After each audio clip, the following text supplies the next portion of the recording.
How about making a sandwich, but that too without bread? Yes, we'll be making an interesting sandwich today.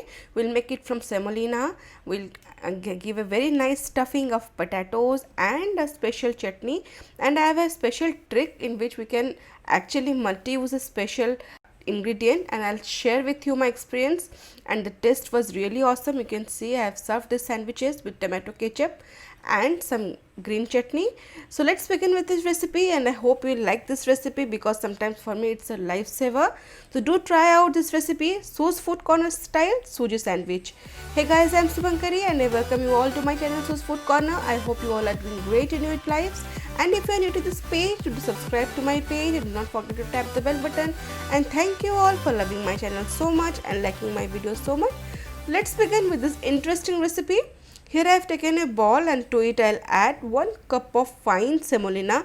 If you do not have the fine semolina, take the regular ones and you can always use a grinder to grind them, but we should need a fine granules. So here goes 1 cup, and I have taken half a cup of curd or dahi. It should not be sour curd, it should be normal dahi, neither sweet. And here goes half cup of curd and half cup of water.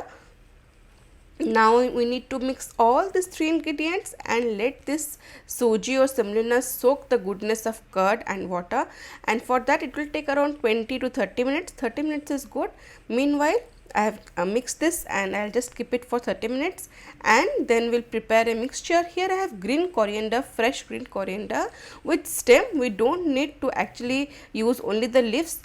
I have taken the whole bunch of coriander, then some 2 to 3 green chilies. You can increase the amount according to your waist. Garlic cloves 7 to 8 and half a lemon. So I need to blend all this, and so I'll first discard the lemon and I'll blend these three ingredients in a grinder.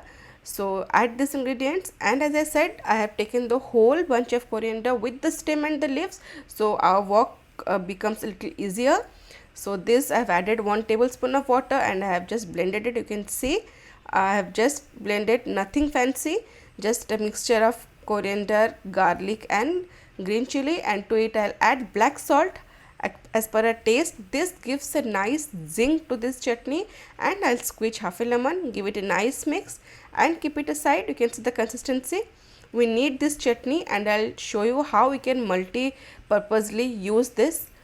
So then I have taken 250 grams of boiled and peeled potatoes. I have heated a frying pan in medium heat, then added 2 tablespoons of mustard oil, and when it's nicely hot, I'll add half teaspoon of cumin seeds and half teaspoon of mustard seeds. Let it crackle nicely, and then the special twist is I'll use 1 tablespoon of the prepared chutney.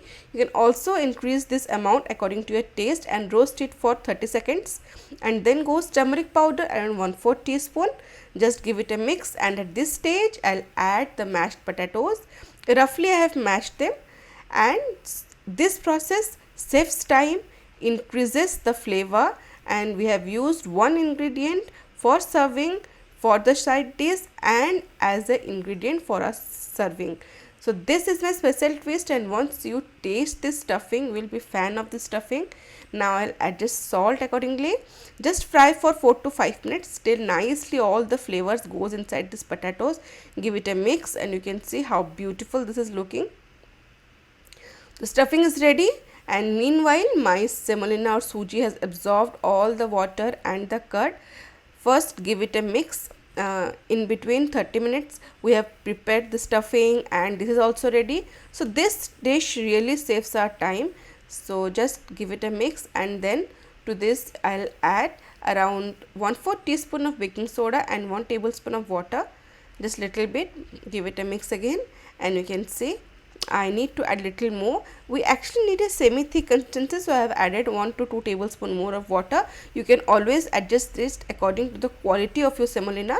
So add some salt at last and give it a mix. I'll actually show you the consistency, and then you can adjust according to the quality of your semolina. So it's something like this, semi thick consistency.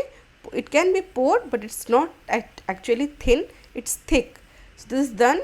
I have heated a cast iron grill here, pan here, or tawa you can call.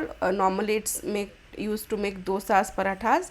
On medium flame I have heated, and then I have lowered the temperature. I have brushed some oil, and then I'll pour 1 ladle spoon of the batter, and spread it in a shape of a rectangle, somewhat resembling to the shape of a bread. Actually, we are making a sandwich, so I prefer it in this way.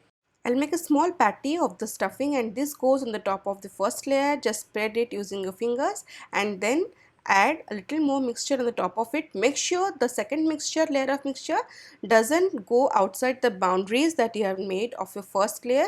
So it should be on the top of it, and then cook for 1 minute on medium flame. Add little bit of oil, 2 to 3 drops, and it will be cooked nicely on medium flame.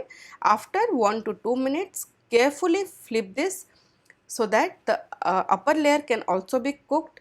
But before that, make sure you first scrape it from sides and then flip it in this way. You can see how beautiful this has cooked from the lower portion, and then just slightly press it and let it cook on medium flame. And before again flipping, just scrape the sides, it's very important. And then after flipping for 2 to 3 times, this is ready. You can see how beautiful it's looking, nicely done. I'll show you the second one also. If the pan is too hot, reduce the flame to medium and then add some brush some oil and add 1 spoonful of the batter.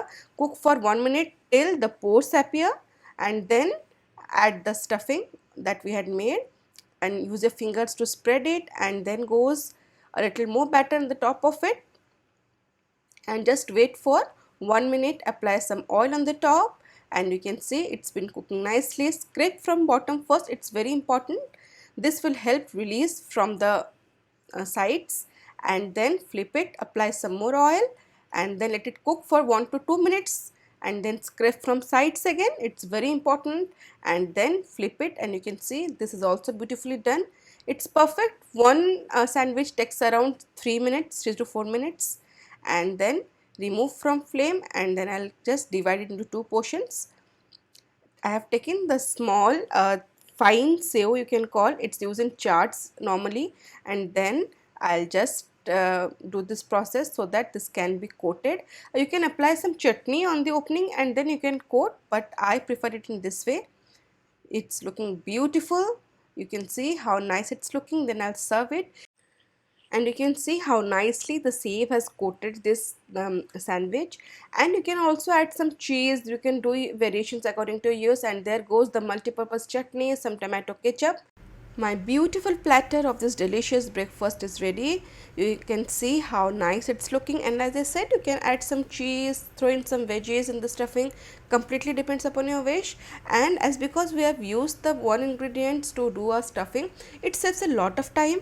So I hope you have liked this recipe. Do give a thumbs up if you have liked the video, and share with your family and friends, and do not forget to subscribe to my page and tap the bell button. Enjoy this beautiful item. See you in next video. Till then, stay safe, love life, and happy fooding.